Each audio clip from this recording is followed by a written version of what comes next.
Good evening and shalom. Welcome to this episode here of the Watchdog. I'm your host, C.Jay Cox, and we are coming at you live here on May, I believe, 9th, if I'm not mistaken, of 2019.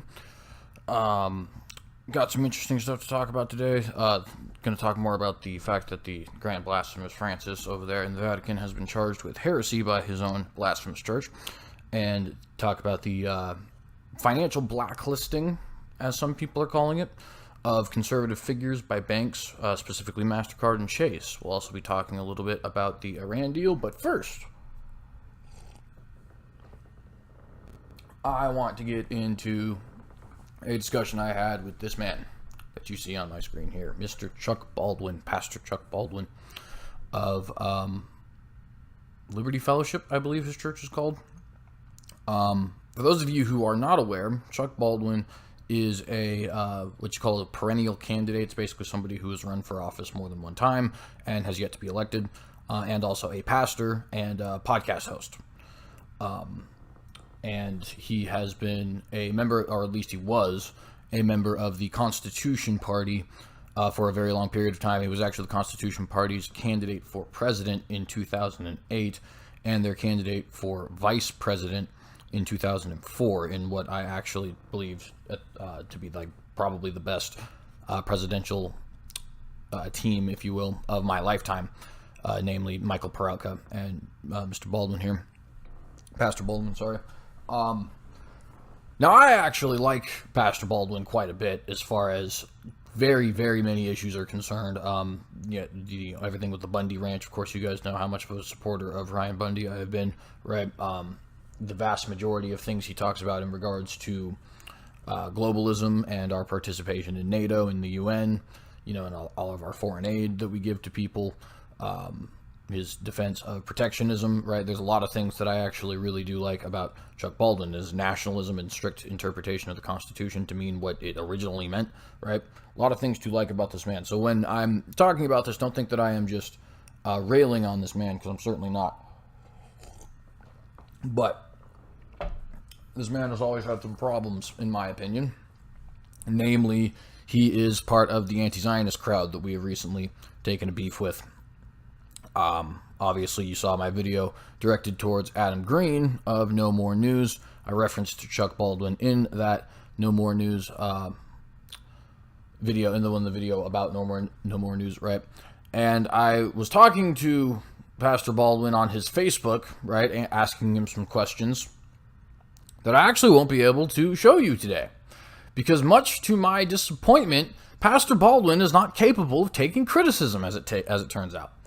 So here is the post he had made. It says, in my national column dated 5/2/19, I was challenged by several Christian Zionist preachers over this statement. Quote, and after much study, I have come to the conclusion that the current state of Israel, the one created on May 14th, 1948 by the Rothschilds, has nothing to do with Israel of the Bible, and the assertion it does compromises a prodigious heresy that is doing untold damage to the fundamental biblical doctrine of Christology, especially Christ's finished work on the cross, end quote.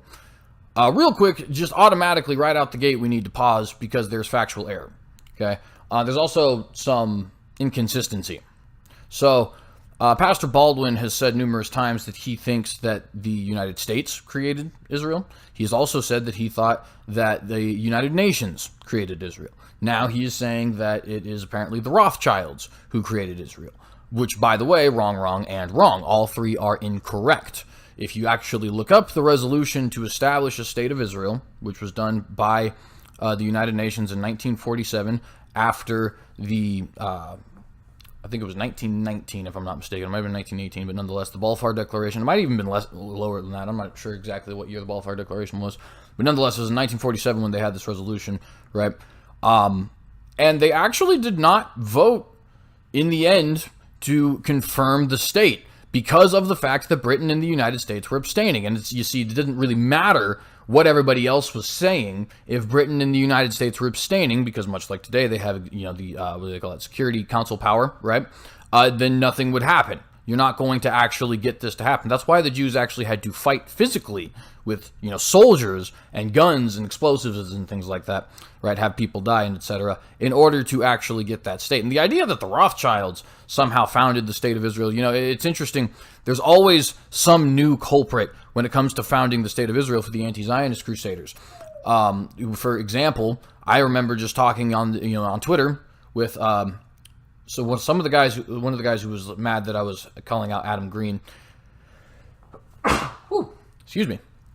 And he said that organized crime was the creator of Zionism, and that Meir Lansky was somehow the establisher of Zionism, and that Zionism was responsible for all organized crime in the United States. You know what I mean? And it's just like this, and this is just the pervasive mentality of these kinds of conspiracy theorists. And by these kinds of conspiracy theorists, I mean the kind of conspiracy theorists that point everything to one group of people. Right now, and it would be one thing, of course, if you were just pointing one thing to one group of people. In fact, with your base level Zionist conspiracy, that's all it is. It's saying that Zionism is basically wanting to establish a new world order, right? And so you can blame things that establish a new world order on Zionism. And if that's the only way you go, at least you're consistent with it, right? At that point, we're just arguing whether or not you're factually correct.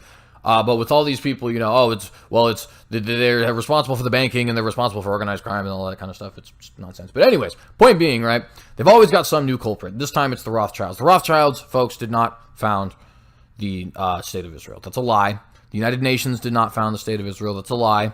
Okay. Great Britain and the United States did not found the state of Israel. That's a lie. Israel was founded by Jewish nationalists who, despite what everybody in the United Nations was saying, despite the fact that everybody in the United Nations was getting tangled up as to whether or not this was something that they could do, and, are we going to make the so-called Palestinians happy and blah, blah, blah, despite all that, and they won a war to get it. That's how this worked out, okay? Nonetheless, though, we continue. These Christian Zionists claim that dispensational eschatology, namely prophetic futurism, does no harm to the precious New Testament doctrine of Christ, especially his finished work on the cross. They are dead wrong. Now, you don't actually need to be a dispensationalist in order to agree with the state of Israel. So once again, we actually have factual inaccuracies here on the part of Pastor Baldwin. I'll give you a perfect example. Dr. Michael Brown of AskDrBrown.com is not a dispensationalist, right? And yet he is somebody who thinks that the state of Israel is not only has a right to exist, politically speaking, legally speaking, morally speaking, but also is something that must indeed be the Israel of the Bible. And I'll get to actually why that is an inevitability if you are a Christian. We'll talk hopefully more about this on this week's episode of Unapologetics. But, the last few times I've said that, we actually haven't talked about the subject on the week's episode of Unapologetics. So I'm going to say hopefully. Nonetheless, we continue. Christian Zionism has made an idol out of the state of Israel. I'm sure for some that's true.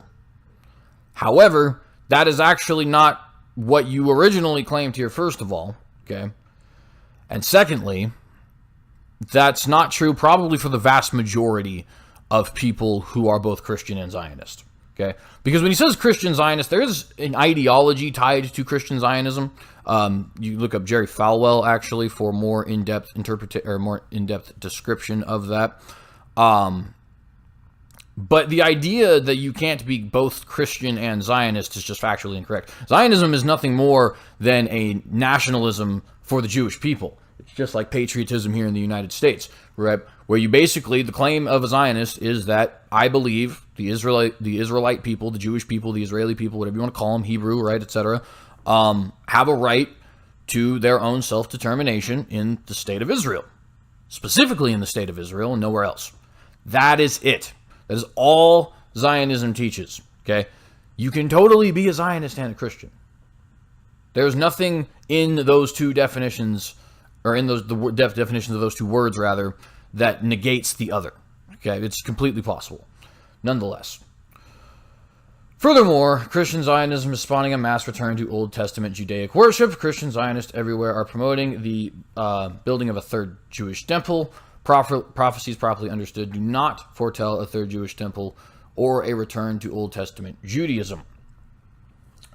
I don't know who exactly he's referencing. I'm sure they exist, and somebody's probably going to tell me who these people are.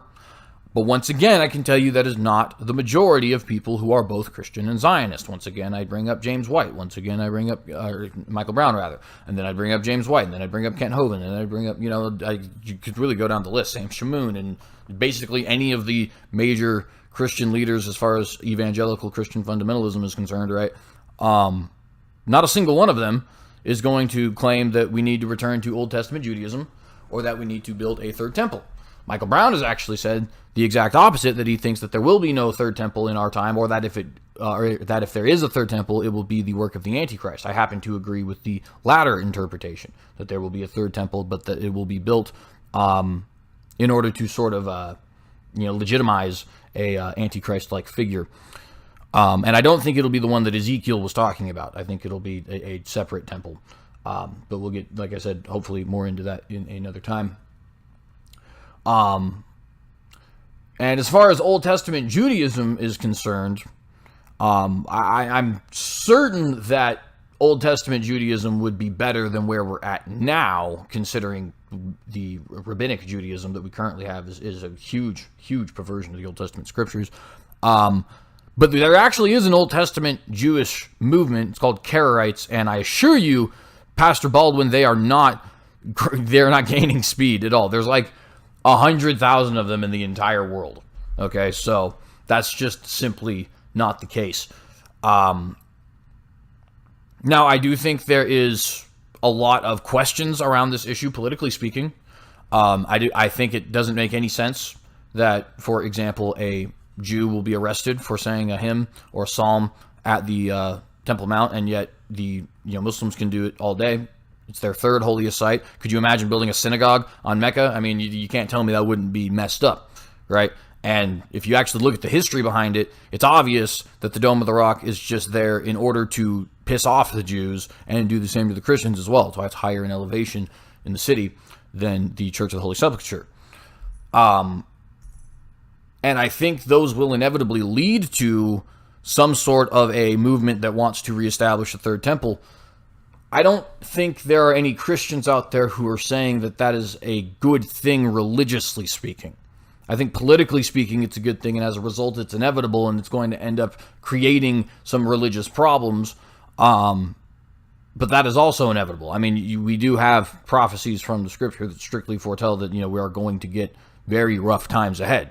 So, to a certain extent, I guess that's kind of probably why we're in the position we're in, right? Where it's completely unethical to have the Muslim Dome of the Rock there, and yet at the same time, we don't actually want a third temple established in the name of what the rabbinic interpretation of God is. So it's not even that I would necessarily disagree with Pastor Baldwin here when he says that we don't really want this, but it's also just the fact that it's just kind of an inevitability. You know what I mean? There's no real, unless you can explain some sort of an ethical way that you can have a Dome of the Rock in Jerusalem on the Temple Mount and Jews being arrested for saying psalms on the Temple Mount. I mean, if you can explain that to me and explain how that is ethical and use the Bible, use Kantian ethics, I mean, I don't really care what you use. Every single one of you will come to the exact same conclusion, because the basic fact of the matter is, unless you're Muslim, the basic fact of the matter is it's not ethical, right? But nonetheless. And also, actually, the last thing I want to say is the whole idea that it's spawning a return to Old Testament Judaic worship. That's not true.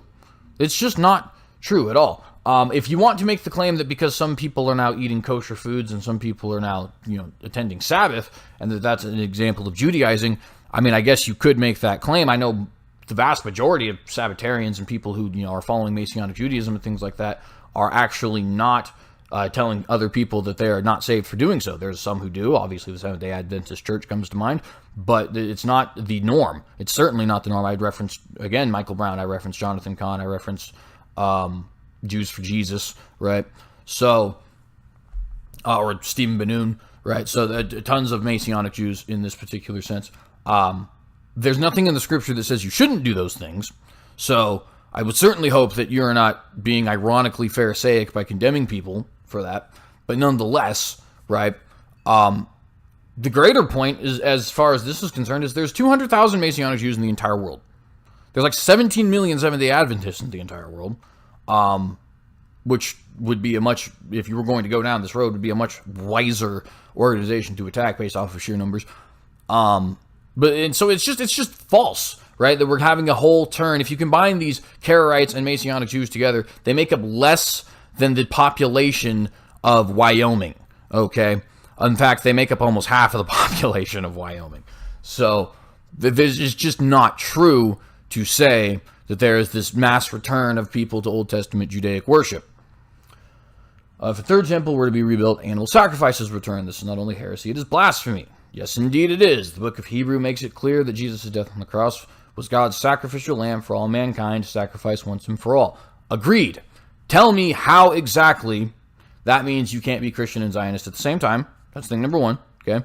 Because vast majority of Zionists are secular, for the record, right? They're not trying to go out of their way. That's why the status quo, as they call it, right, is currently Jews being arrested on the Temple Mount. Also, explain to me how this dilemma is going to be resolved. Because it's not going to be resolved by just sitting here and bashing the Jews. And it's certainly not going to be resolved by capitulating to so-called Palestine, because Palestine isn't a real country. Sorry to burst the bubble of all the people out there who dislike Zionism. It's not, okay? It never existed at any point in time. There was no people group called the Palestinians. The first people group called the Palestinians was Jews returning to Israel, okay? So it's just completely a misnomer to say there's a Palestinian people. There is no Palestinian people. They're Arab people, okay? Nationally, they are Jordanian people, if the Balfour Declaration is to be understood. And it should be, because it was the British people who owned that land when they divvied it up and gave it to the Arabs and Jews. They had the right to do that. It was their land. Okay, so, and those are two, once again, very big problems. I understand animal sacrifice is most certainly false. And I would go even further and, parrot Dr. Brown when I say Jews without Jesus are not saved. Period. End of the conversation. Okay? But that doesn't mean Zionism is false. That doesn't mean you can't be Christian and Zionist at the same time. That doesn't mean that the Bible doesn't foretell a return to Israel or foretell a return to Judaic practices or a third temple, right? Doesn't necessarily mean it endorses it, right? The Bible foretells the rising of an Antichrist too. Does the Bible endorse the rising of an Antichrist? No, obviously, right? But that's not what we're talking about. So again, I would affirm exactly what he's saying as far as, this being blasphemous to return to animal sacrifice, but that doesn't mean it's not going to happen. It doesn't mean it's ethical to have a Temple Mount. It doesn't mean Zionism is false. Okay? What it means is that building a third temple and committing animal sacrifices there is false. Right? That's what it means. God destroyed the Jewish temple and hence animal sacrifices in Jerusalem in 70 AD and created a brand new temple, the body of the believer in Jesus Christ. I'll say it straight out, current Jerusalem is not a prophesied and fulfilled capital city of the Jewish people. That's just false. That's factually inaccurate. Look at Ezekiel, look at Isaiah, and look at Romans. They all plainly prophesy of a regathering of the people. That city will never exist again. It exists right now. If you're going to tell me Jerusalem will never exist again, Jerusalem exists right now. So that's just factually inaccurate. You're getting to the point where you have to deny reality in order to have your agenda here. Okay? It is the capital of Israel this moment. As we speak, has been for over 50 years at this point, as a matter of fact. I mean, I don't know where you've been, bud, but the current city of Jerusalem is nothing more than the rebuilt Roman city of, excuse me, I'm not very good at saying this, Aelia Capitolina. Following the destruction of Herod's temple in the city of Jerusalem, the only futuristic Jerusalem is the new Jerusalem, come down from above, the eternal home of the church, both Jew and Gentile. To promote or condone or treat it as a fulfillment of biblical prophecy or return to animal sacrifices via a rebuilt Jewish temple is sacrilege of the highest order. Notice what he's done. Okay, he has now taken the original premise, which is it is blasphemous to say that the Jewish return to Israel is prophesied, right? And to saying that the Jerusalem is the capital of the Jewish people will never exist again. Okay, he has taken that concept and said, if you believe that, well, then you obviously support the building of a third temple. And if you support the building of a third temple and return to animal sacrifices, you see it's blasphemous. But he is the one making those claims. Nobody else. Find me Dr. Michael Brown endorsing this. Find me any other, religious Zionist who's a Christian endorsing this. And I mean, like I said, I know you're going to probably find some. They're not the majority. I can guarantee you that. They're not the majority of the Messianic Jews. I can guarantee you that.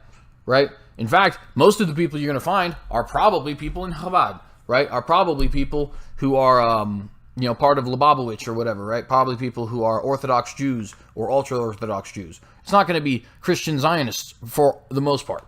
Again, right, there's going to be obviously some of them.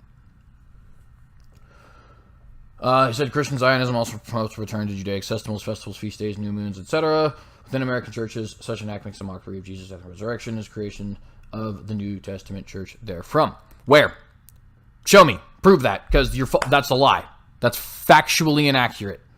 False. Okay? I would like you to show me evidence, and don't show me one church with 50 people in it, or one church with 100 people in it, or one church with 300 people in it. I need multiple churches. Okay? If you find me multiple churches with 50 people in it, so be it. As long as it's multiple churches, okay? But I want to know where, in mass, Christian churches that happen to also support the state of Israel are having Judaic ceremony. And also, by the way, I would just like to point out to Mr. Baldwin that Paul says quite plainly, let no man judge you in respect of Sabbaths or lunar moons or anything like that. You don't condemn anyone for not having the feast days, but you don't condemn anyone for celebrating the feast days either. You don't condemn anyone for not worshiping on the Sabbath, but you don't condemn people for worshiping on the Sabbath either. And he also says elsewhere, let each man be convinced in his own mind. So you're actually going directly against the words of Paul here, Mr. Baldwin. Pastor Baldwin. My apologies. Of all those Old Testament festivals, feast days, new moons, and etc., compromise the foreshadowing of Christ, who in his death, resurrection, and creation of the church fulfilled all the New Testament types and figures. Nobody's denying that. The only sacred types of figures of the New Testament church are baptism and the Lord's Supper, which typified the finished work of Christ on the cross, his resurrection, and his second coming. Some parts of the Christian Zionism also teach that people of Jewish descent need not to trust Christ to go to heaven. That's false. That's not true. In fact, the one who I'm 100% sure will actually come down here, Pastor John Hagee, right? When people say, oh, well, this Christian Zionist has said some things that are blasphemous. He has outright said and taken a lot of flack for saying Jews without Jesus are not saved. Okay? So is Paul Begley. And those are the only two I can think of who you could possibly use as this whole idolatry of Israel kind of people, which I don't think is accurate, by the way. Although I have heard, the four blood moon thing, so I think there are some things that are weird about John Hagee in regards to, other Judaic practices. That's why I mentioned that. So, that's just false. Okay. Now, are there some people who believe that? Once again, of course, you're going to find some people who believe that. Of course, you're going to find some people who believe that. Most, no. And let's see, what else do we have here? No man comes to the Father except for me, of course, right? We'll get more to this later because there is one more thing I want to point out. He says, I have no more to say to you, Rich and Josh, who are two people he ended up banning. You are obviously stubborn, hard-headed Christian Zionists who have absolutely no interest in truth. I've had my fill with people like you, and interestingly enough, it is my experience that dispensationalists like you are among the most mean-spirited and hateful people I've met. I don't think that's a coincidence. You idolize the same people who hated and crucified Jesus Christ. As they say, birds of a feather. You probably love Ben Shapiro too. Goodbye. So much ridiculous statement in this that it can't even actually be addressed. But notice first off right here saying, so typical Maria and so pathetic. So he's saying these people are mean-spirited whilst going out of his way to insult people, right? I commented on this, and you'll notice now I cannot because I was banned for what I commented. Now, did I comment something mean and rude and fierce? Was I going after him and using a bunch of harassing words? No, actually, I simply said, why is it that in Scripture it says there will be a return of the Jewish people to Israel? And how can the Jewish people return to Israel if God is not the one having them return to Israel? Can the Jewish people overpower God? If God is the one who dispersed them, how can anyone else regather them? Right? His response was, you are misinterpreting the Bible. And that's it. No explanation as to how I'm misinterpreting the Bible, but simply that I'm misinterpreting the Bible. So I asked him the same question again, to which he responded by banning me.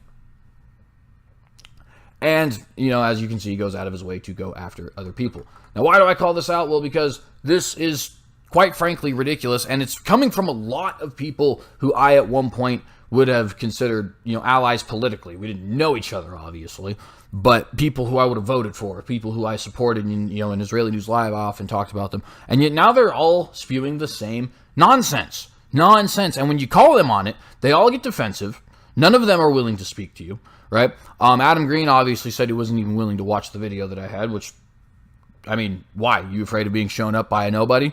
That's what it sounds like to me. Pastor Baldwin here allowed me to get all of 2 comments in before he decided, sorry, I don't want to listen to you because you're saying things that I don't like. Very libertarian, by the way. Very freedom, Mr. Chuck Baldwin.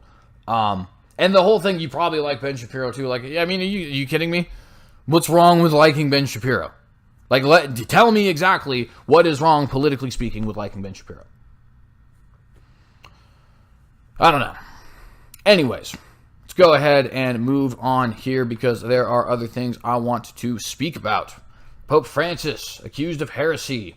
In this article from LifeSite News, we have Mike Hickson, and the article says, before Pope Francis was accused of heresy, whoa, my bad,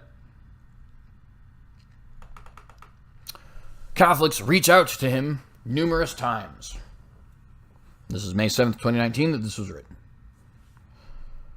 The April 30th open letter to bishops has caused much discussion among Catholic circles. The authors of the letter have appealed to the bishops of the world for the sake of the salvation of souls, quote, as our spiritual fathers, vicars of Christ within your own jurisdiction and not vicars of the Roman Pontiff, publicly to admonish Pope Francis to abjure the heresies that he has professed.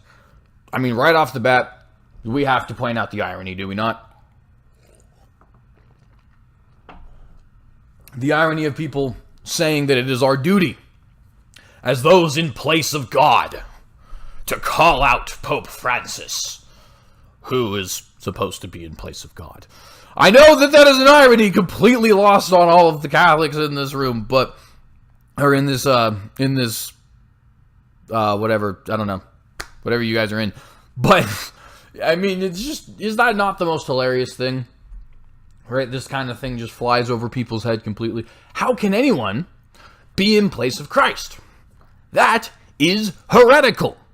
Extremely heretical. It's outright blasphemous. Okay? Like, hence the reason why we've called him the Grand Blasphemous. I mean, and it's not something that you need to actually be religious to understand. I mean, all you have to do is just read the Bible for any short period amount of time. You know, short period amount of time. That didn't actually make sense. Anyways, just read the scriptures, right? And you will quickly see there are tons and tons and tons of heretical doctrines in the Catholic Church. But just hilarious. Got to point out the irony here, right? As vicars of Christ within your own jurisdiction and not vicars of the Roman Pontiff. The Roman Pontiff is, according to your church doctrine, the vicar of Christ. So, whatever. Moving on. Some of the heresies they name flow out of the Pope's post-synodal, I can't talk right now. Apostolic exhortation, Amoris Laetitia, on marriage and the family, and which opened the path to many episcopal guidelines, now allowing remarried divorcees to receive Holy Communion contrary to the perennial church teaching. And the thing that they're actually not telling you is this is also allowing Protestants, allowing Orthodox, allowing Buddhists and things like that to take communion along with these Catholics, so long as the individual churches, parishes, dioceses, whatever you call them, are accepting of that. That's something that Pope Francis actually famously said after the World Council of Churches had their meeting.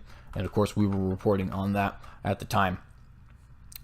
Which, of course, is just the Pope moving on further towards his goals of globalism, towards his goals of establishing a United Nations of religions, right? That was originally proposed to him by Shimon Peres, but I think that was his goal to begin with because, John Paul II tried it in the 80s. The World Alliance of Religions for Peace was just 10 days after Shimon Peres met with the Pope.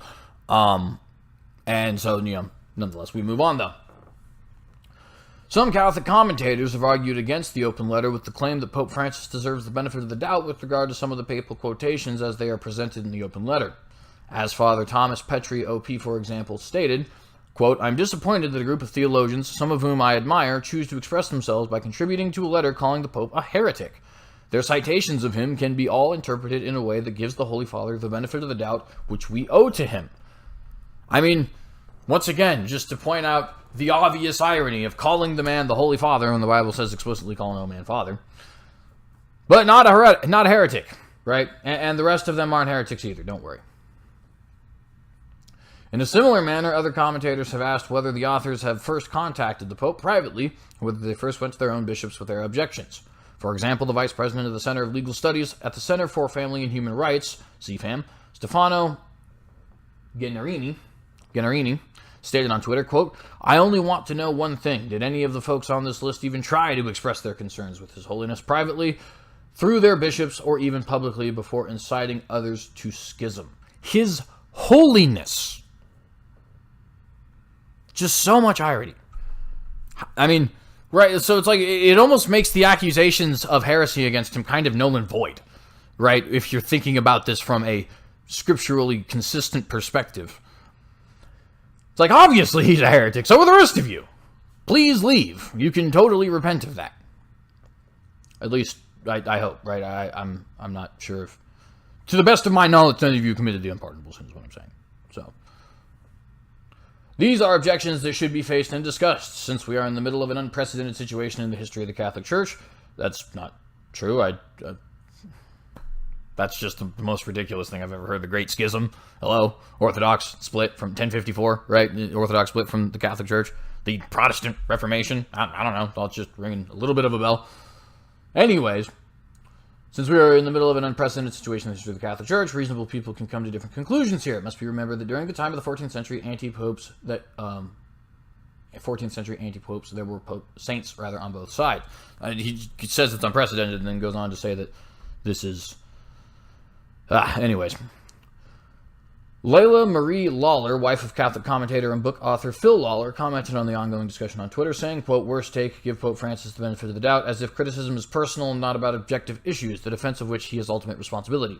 Instead, protect those little ones exposed to error and corrosions," end quote, adding in her follow-up tweet, quote, "The benefit of the doubt defense has been used from day one of this pontificate. Where is charity for the little ones?" End quote.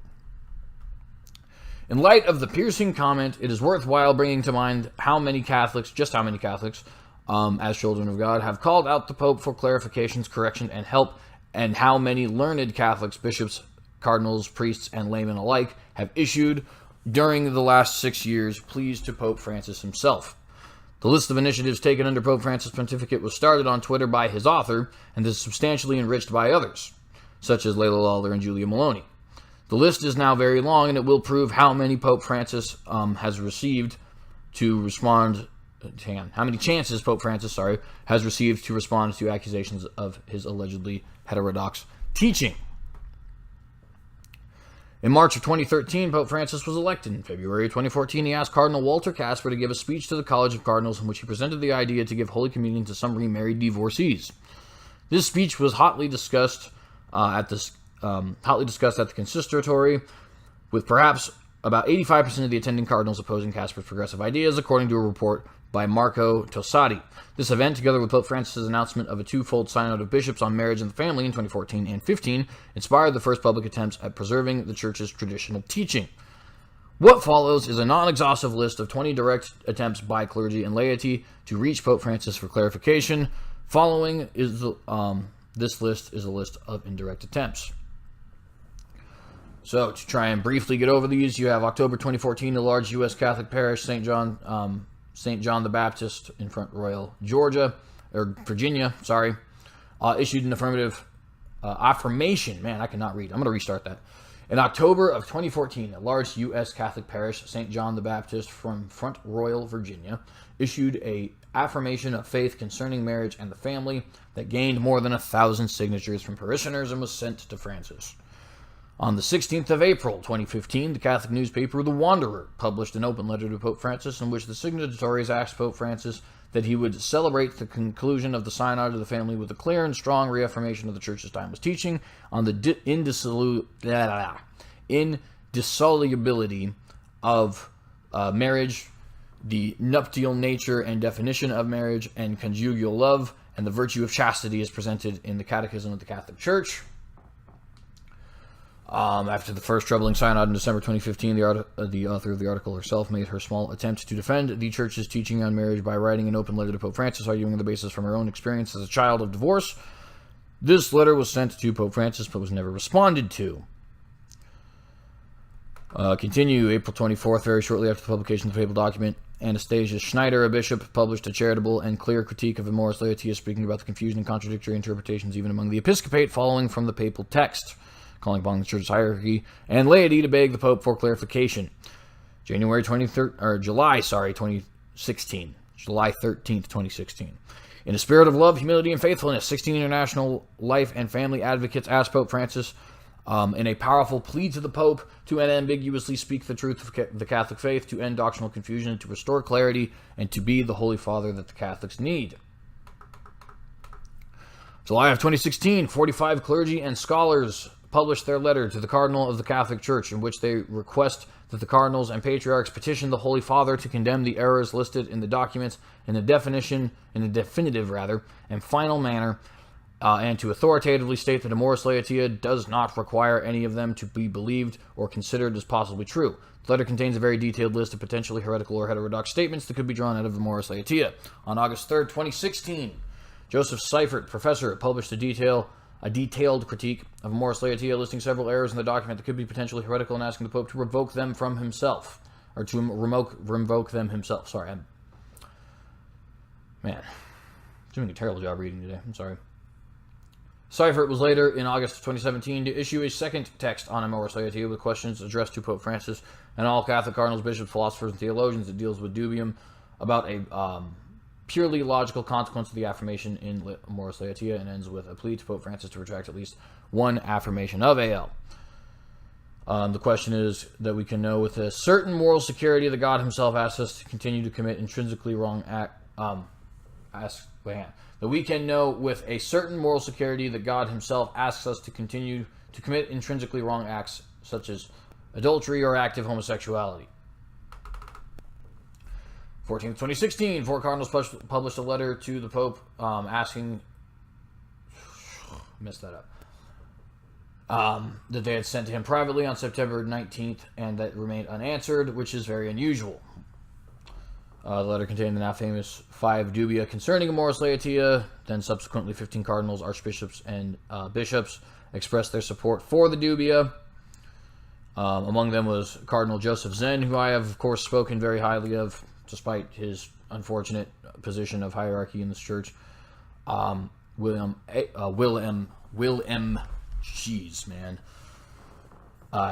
I think is how you would say that. Archbishop Charles Chaput and Archbishop Luigi Negri. At the end of 2016, 2 scholars, John Finnis and Germain, I think, Chryses, published an open letter to Pope Francis asking him to condemn 8 positions against the Catholic faith that will be supported or likely will be by the misuse of the apostolic exhortation Amoris Laetitia. They also called upon the bishops to join the request. On September 23rd, 2017, more than a year after the publication of Amoris Laetitia, 62 clergy and scholars issued a filial correction of Pope Francis, in which they stated, "We are compelled to address a correction to your holiness on account of the propagation of heresies affected by the apostolic exhortation of Amoris Laetitia, and by other words, deeds, and omissions of your holiness." On November 1st, 2017, Thomas Wenandy. How would you say that? I have no idea. We're going to go with Wynandy. Every single time I read a Catholic article, I end up just collapsing in my ability to read. And I apologize because they're the most important articles that I actually read here. But nonetheless. Published a letter that he had sent to Pope Francis in July of that year. In the letter, Wynandy, however you say it, says the Francis pontificate marked by a chronic confusion, and he warns that the Pope... He warns the Pope that a seemingly intentional lack of clarity of teaching risks sinning against the Holy Spirit. On January 2nd, 2018, 3 Kazakh bishops, among them Bishop Schneider, I think that is, yes, issued a profession of the immutable truths about sacramental marriage in light of Amoris Laetitia, and especially in light of the many episcopal pastoral guidelines permitting communion of the remarried divorcees. Also in January 2018, Willem Ike asked Pope Francis publicly to clarify positions about Amoris Laetitia and to clear the confusion stemming from the document. On May 7th, 2018, the same cardinal once more raised his voice and asked Francis to clarify questions arising from the discussion among German bishops to give Holy Communion to Protestant spouses. Finally, they're actually addressing this. of Catholics. He observed that the bishops, and above all the successor, Peter, which that's just false, but nonetheless, failed to maintain and transmit faithfully and in unity the deposit of faith contained in sacred tradition and sacred scriptures. Francis, over the course of several years, made statements against the death penalty. He finally decided in August 2018 to change the Catholic Church catechism, declaring the death penalty to be immoral in all cases. 2 weeks later, a group of 75 prominent clergy and scholars issued a public letter to cardinals asking them to urge Pope Francis to recant and rescind his change. August of 2018, Cardinal Maria Vigano, yes, published a testimony in which he claims, among other things, that Pope Francis was aware of the moral corruption then Cardinal Theodore McCarrick, and of the fact that Pope Benedict XVI had placed certain restrictions upon him, but that he chose to ignore them, and he called for the Pope to resign. When asked about it, Pope Francis said he would respond, quote, "When some time passes and you have drawn your conclusions, I may speak." But he's never made a response. In August of 2018, 47,000 Catholic women worldwide called upon Pope Francis to answer the question of whether Archbishop Vigano's claim is true. The U.S. website, Church Militant, which is not a good website, by the way, but nonetheless, who up to then had been careful not to criticize Pope Francis for his teaching on marriage and the family, called upon Pope Francis to resign in light of his complicity with McCarrick's sins. 2019, Francis signed the controversial Abu Dhabi Statement, which says that the diversity of religions is willed by God. If this is not... Dude, LifeSite News is a Catholic news organization. Church Militant is a Catholic news organization that has gone as far as to say the genocide against the Cathars was endorsed because the Pope said so. Okay, and they are even noticing that Francis is getting dangerously close to globalism, right? All these ideas about Illuminati and Zionists and all that kind of stuff, they're so obviously conspiratorial and grasping at straws, and yet the Pope is telling you directly what his goals are. And you're not listening. None of you are listening. The only people who seem to be listening, much to my dismay, are actually Catholics, who hopefully will leave their church and understand that you cannot possibly have a church with a man who claims to be God leading you and not eventually go down this path, right? It's happened before. It happened with the Crusades. It happened with the Inquisitions. It happened with the Protestant Reformation, and the thing that caused the Protestant Reformation was indulgences, if you guys don't recall, right? So, I mean, I just hope you guys are finally getting the idea here, right? And we'll get to what I think this means in a minute. Willed by God, both Bishop Athanasius Schneider and Professor Joseph Seifert strongly opposed this formulation and called upon Pope Francis to rescind it. Bishop Schneider on March 1st was able to receive from the Pope in a private conversation a sort of correction that this formulation really meant the permissive will of God. Yet both he and Professor Seifert maintain that a public and definite correction is needed, which is not going to happen because it is not within the Pope's agenda. Then you have all these other ones, right? I advise you to read them, but I just don't have the time, okay? I like to get these done near an hour. John Henry Weston here says, what's up with the Pope and Protestantism? And again, I am obviously on the Protestant side of this, right? So I'm not, endorsing these people's view in the sense of that they're condemning Protestantism. I clearly think that the Catholic Church is wrong. In fact, I think that the Catholic Church has inevitably led to this kind of Pope. It was always going to lead to this kind of Pope because this is the agenda of the Catholic Church, is to go out and bring the rest of the world under its specific ecclesiastical authority, okay? That has always been their goal. From day one, it has been their goal. And it just so happens that this Pope is better at it, and people aren't liking it. You're seeing this exact same problem with the fact that the counterculture in the United States is finally and actually in Western Europe as well, has actually finally established itself as the dominant culture, and now it's eating itself alive, thus is the inevitable nature of its ideology. Same applies to Catholicism, it just took longer, right? Let's see, here's all this stuff about the show. In his stunning 6,000-word letter on the abuse crisis on April 10th, 2019, Pope Emeritus Benedict XVI said something of great importance which was missed by most. I tried to draw attention to it in my special John Henry Weston show on the letter. It was this. Pope Benedict said, quote, "The Eucharist is devalued into a mere ceremonial gesture when it is taken for granted that courtesy requires him to be offered at family celebrations or on occasions such as weddings and funerals to all those invited for family reasons," end quote. What's he talking about? Why would courtesy require Holy Communion to be given out? Yes, we see it with weddings and funerals for people not in the state of grace, but how is this linked to Pope Francis? That's what we're talking about in today's episode of the John Henry Weston Show, and he says welcome. And he is co-founder and editor-chief of LifeSite News. He said, let's start with the sign of the cross. First off, every sincere Catholic looks forward to the unification of Christians in answer to the prayer of Christ himself. We see recorded in John 17:22, where Christ prays to his Father for future Christians, quote, that they may be one as we are one. That oneness has no room for differences in fundamental beliefs, such as the true presence of Christ in the Eucharist, confession, and intercession of Our Lady. That's true, actually. And that's 100% accurate. I'm glad that he points that out. And that's exactly why we can't have unity in this world right now, as far as religions are concerned. We can't do it, okay? It is a fundamental, we disagree on fundamental things. We disagree on the intercession of saints. We disagree on the infallibility of the Pope. We disagree on the infallibility of the Church. We disagree on sola scriptura. We disagree on sola fide. We disagree on the nature of the Virgin Mary, right? We disagree on the books that are in the Bible. There are so many different things that Protestants and Catholics disagree on. It's not the same faith, okay? It's not. It's simply not. Christianity is what we have in Protestantism. The Catholic Church religion is what you have from the Catholic Church. And by the way, I can prove that pretty definitively when you point out the fact that the fact, not the theory, not the idea, not the hypothesis, the fact that the Catholic Church has actually changed numerous different laws, numerous different, for example, they outlawed the worship on Saturday, right? That's Catholic Church tradition that we must worship on Sunday. Worship it any day you want, I don't care, right? But Catholic tradition nonetheless, they decided that they were going to take out the commandment on idolatry and instead split the commandment on covetousness in two. They, of course, have added and taken away verses from the Bible. They have added books to the Bible and added numerous other verses towards the end of Daniel.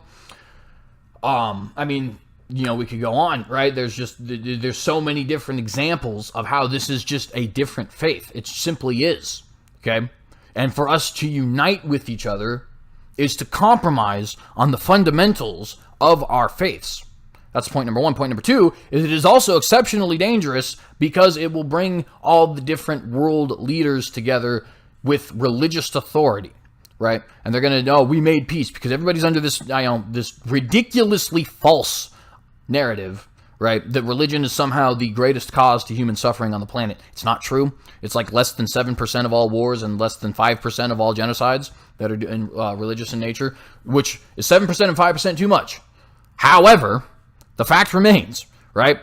Vietnam, not religious. Korea, not religious. Both Iraq wars, not religious, right? That's 4 already. World War I, II, Civil War, Revolution, War of 1812, all not religious. Vast majority of wars against the Native Americans, not religious. Mexican-American War was not religious. The Spanish-American War was not religious. I mean, the only argument for an American war that is religious you could make is the war on drugs, if you consider that an actual war, and the war on terror. And the war on terror is actually on the point of Islam, which, by the way, another fun fact, Islam makes up like 75% of that 7%. So there's also that. Nonetheless, neither here nor there. We cannot ever unite on these things because we disagree on them. And I stand here hopefully speaking for all Christians when I say, I'm sorry, Catholic Church, you're wrong. And that is why we can never ally with you. Ever. Ever. Okay? Until the Catholic Church changes the fundamentals of the Catholic Church and therefore ceases being the Catholic Church, that can't happen. And that won't happen until Jesus Christ himself returns. Yet tragically, there have been splits in the church which have caused many to be deprived of the fullness of the truth. Obviously, he disagrees with me on this, right? I'm taking it from a Protestant perspective. He's taking it from a Catholic perspective. Both of us know that it is not something we can compromise on, though. I would like to point out, though, his idea that, we want, the Catholic, every sincere Catholic looks forward to the unification of Christians. Well, I would say that is part of the reason why I say this ideology inevitably leads to this kind of, to the Pope doing the things that the Pope's doing.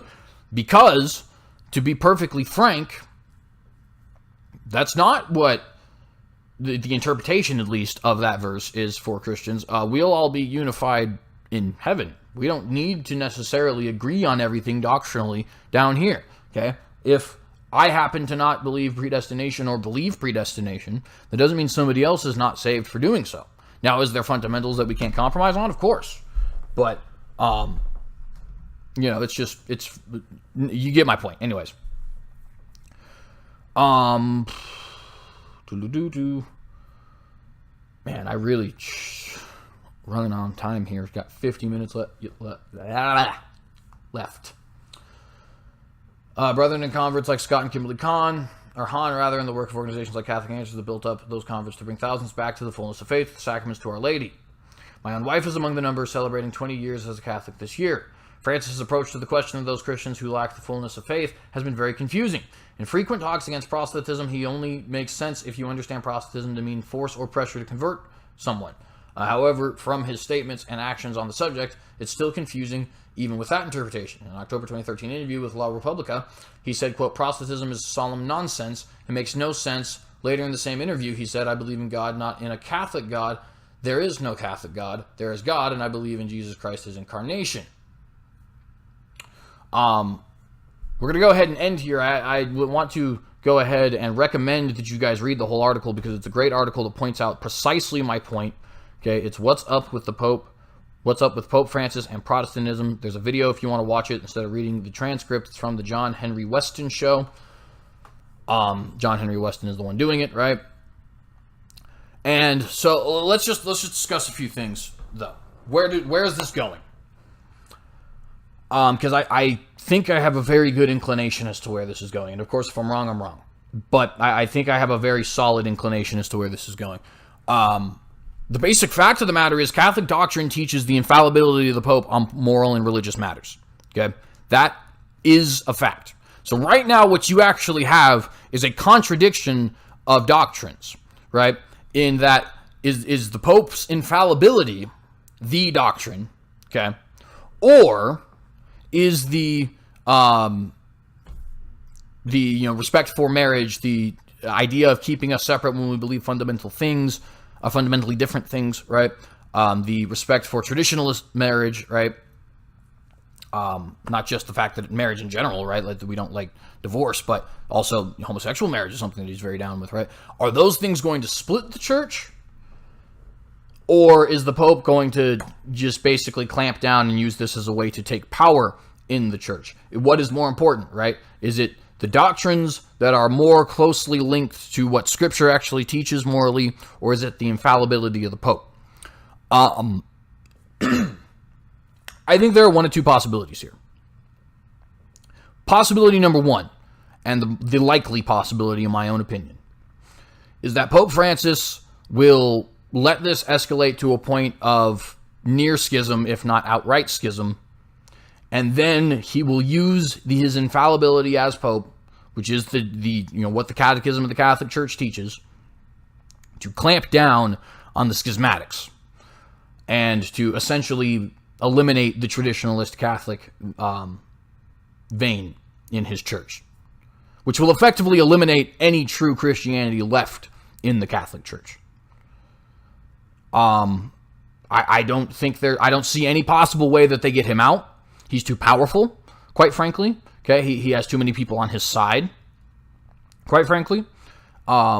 He has too many people who are not Catholic, even, who are on his side too, which is a big problem. He's made a lot of allies with, the Chicoms, with the Saudis, with the whatever, the Imam in Abu Dhabi, right?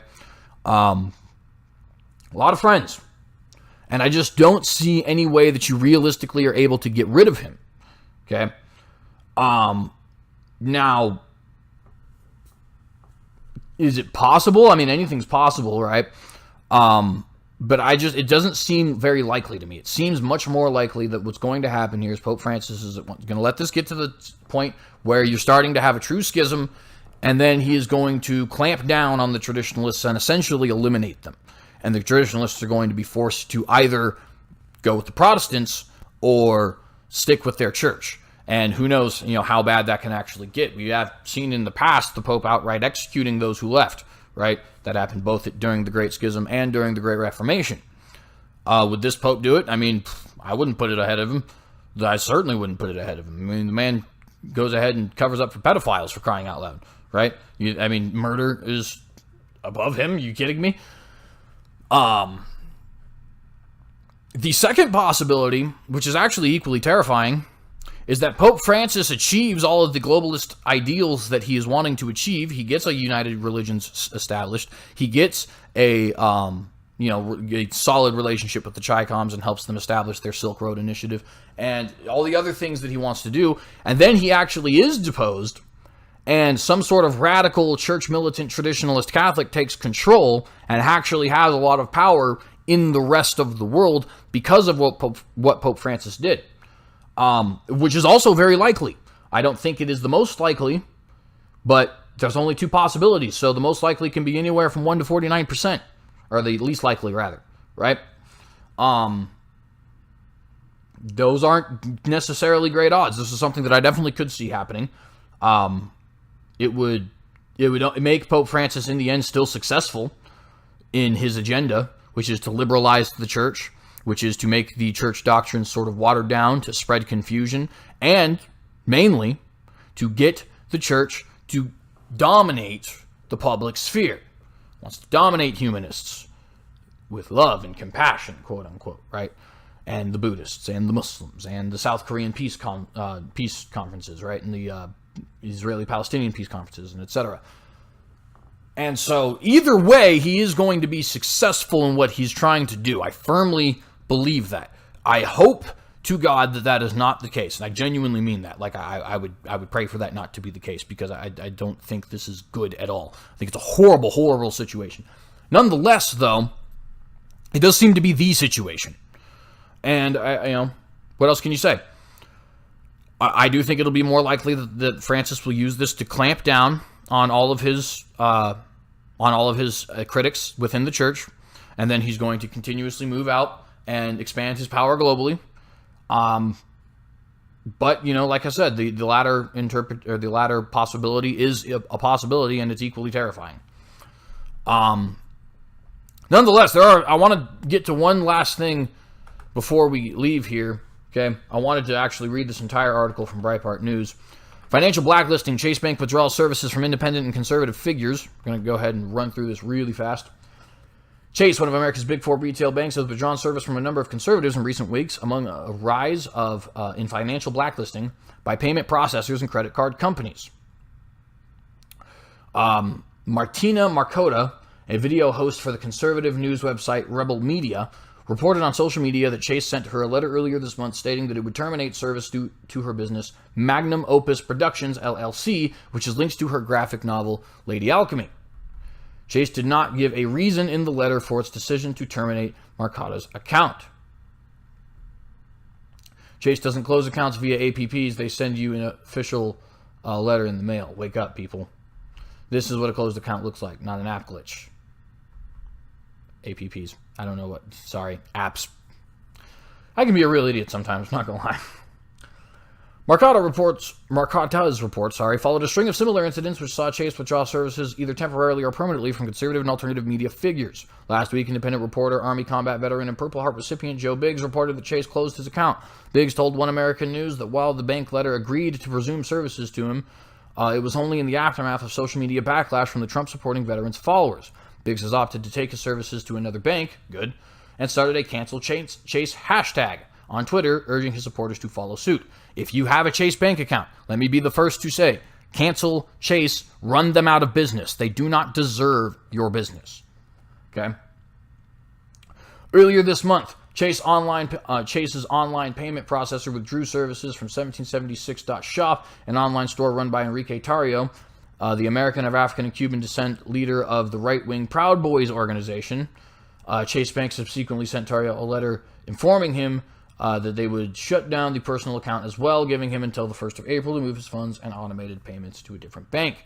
In addition to the bank's withdrawal service, Tarrio said he has been banned from Facebook, Twitter, Instagram, Airbnb, and First Data, as well as payment processors PayPal, Square, and Stripe.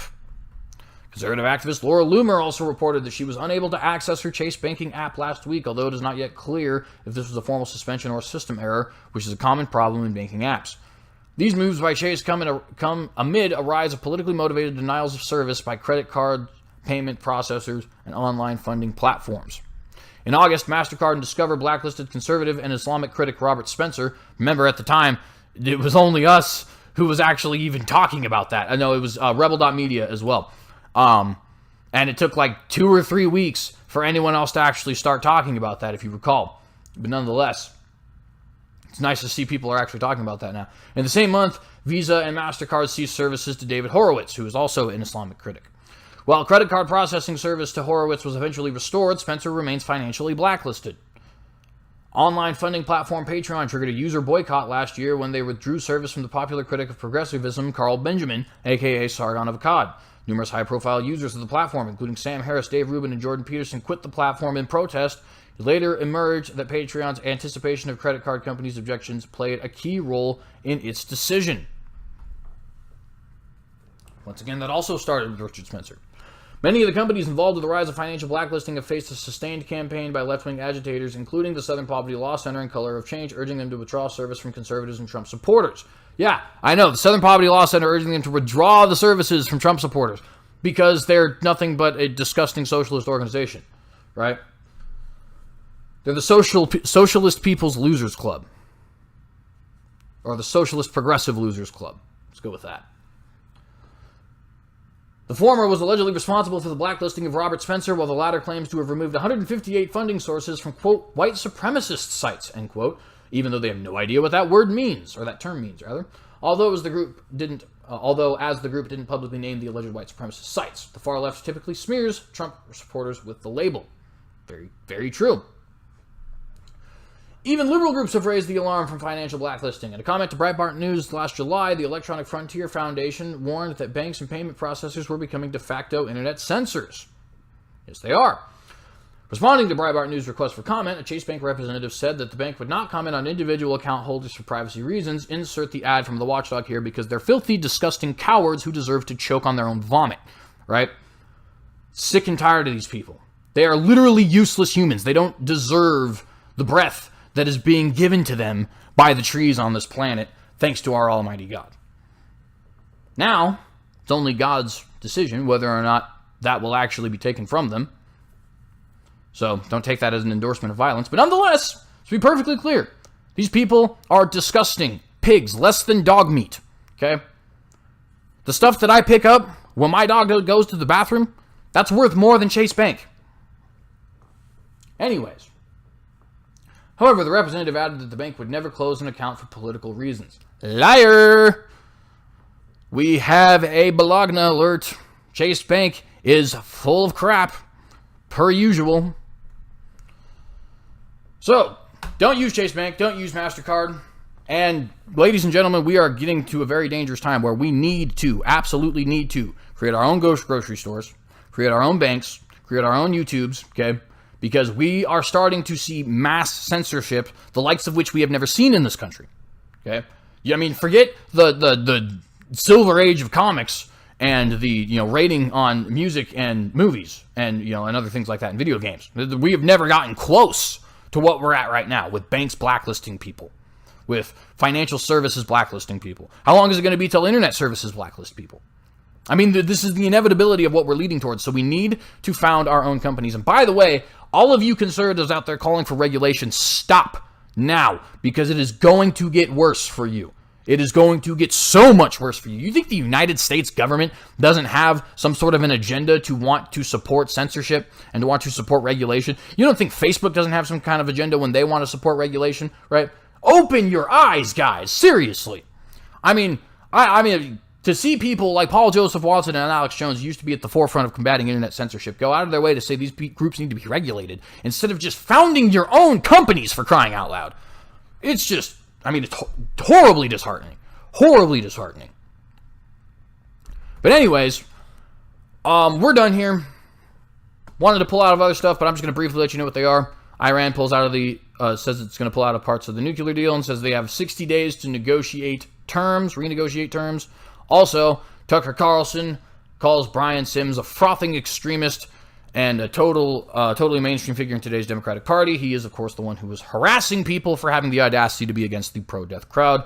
And he also thinks that he's important because he's gay. And that means something in politics, I guess. Quite frankly, it doesn't. But nonetheless. Shalom, thank you very much for watching this episode of The Watchdog. If you like this, you can, of course, like us here on TheCynicogue, where we post videos every Wednesday, except for the last 2 weeks where we have been posting them late because I'm habitually terrible at this. We also post Unapologetics on the weekends. You can also go to the American Cynic Party on Facebook, where you can catch us live every single day. Every single weekday, rather. And, yeah, what else is there? I think that's about it, to be honest with you. Oh, no, other places, of course. Terrestrial Earthbird on Twitter. We can go to Gab, where you can go to C.J. Cox and like us there. Cynic Thought on Instagram. And on Minds, we are TheCynicogue. So, TheCynicogue, by the way. That's CYNICOGUE. Questions, comments, concerns, criticisms, anything like that, throw that down below. Like and share if you like this content. Please do follow us. We are coming out with more content every day, calling out the massive hypocrisy in the left, in the right, in the Pope, in the globalist agenda. Thank you very much for watching. Have a phenomenal rest of your evening.